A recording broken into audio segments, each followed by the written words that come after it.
diretamente para vocês do YouTube. Estamos a caminho da Ponte do Rialto, a principal ponte do Grande Canal de Veneza. Em plena terça-feira de carnaval de 2008. Estamos agora cruzando com outro vaporeto, grande vaporeto, levando o pessoal cansado para casa. Aí, rock. E agora estamos avistando a Ponte do Rialto, grande ponte. Mais um pouquinho, Com a temperatura quente, coisa rara. de emoção, porque tá muito frio. Estamos chegando ao principal ponte do Carnaval de Veneza.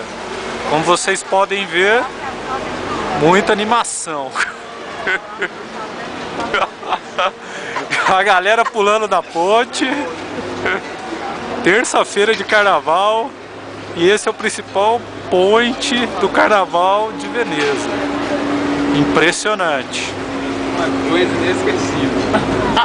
Impressionante.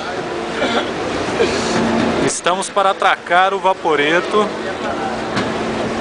Fernandão ficou em casa, trabalhando. Tá nós aí. Tá nós aqui, como vocês podem ver, a praça. A praça não.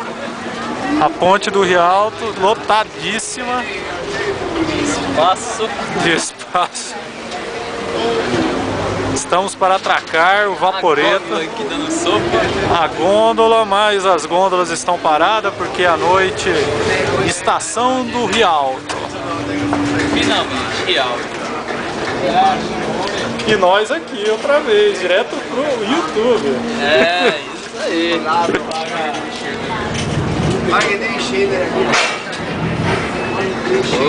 Vamos.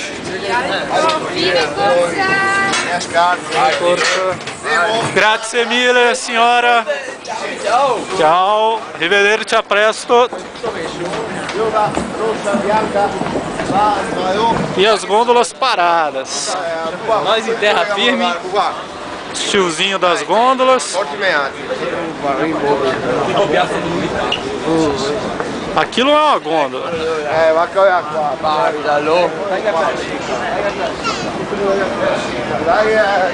E vamos lá.